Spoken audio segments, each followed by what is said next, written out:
existing thing here. Okay. Will come up again and again in the following chapters, especially in chapter 17. Kanang chapter 17 sa Gospel of John, mo na itong priestly prayer of Jesus, itong prayer of unity.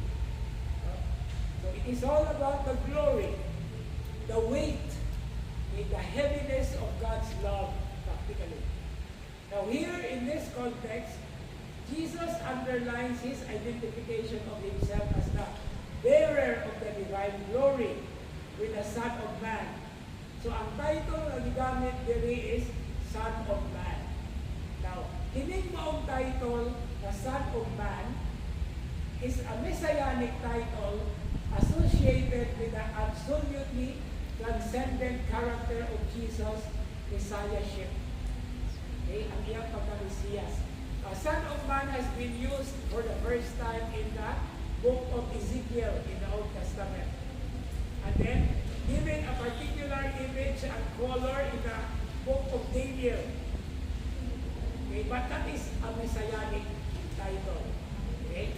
Now, it serves as an alternative, so it is an option for another title which is common in the Son of God. So, Son of Man and Son of God. These are messianic titles. Now, what is the difference between the two?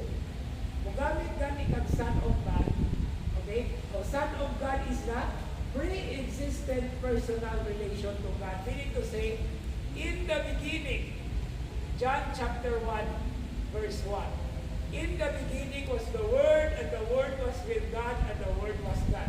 That is Son of God. Pero, ining Son of Man is the other title referring to the eschatological salvation historical function and mandate Christ has been given by God. So in other words, indot kay ato ang Bible study ron kay naa siya theological perspective. At least bisan dili ko eskwela of theology courses, there are important dimensions. So when we hear the title Son of Man or Son of God, pre-existent, meaning to say, He was there from the very beginning of God.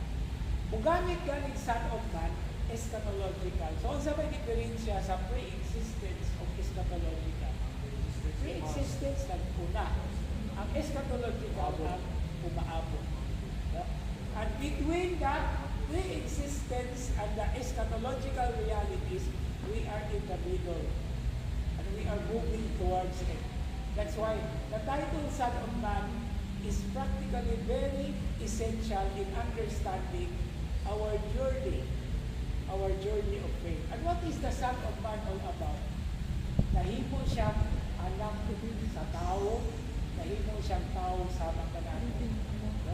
Kaya nga naman, kung sa may nahitabo, gikan sa sinugdanan nakasala ang tao.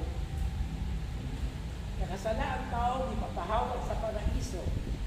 Kung saan man pagbalik sa tao sa paraiso, ang Diyos, kahimong tao, aron iya kang dalkon, balik diin ka.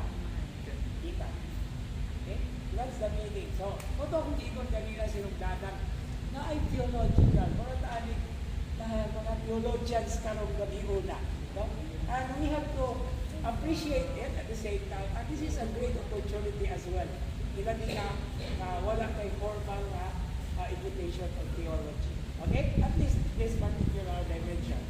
Okay. Now, we continue.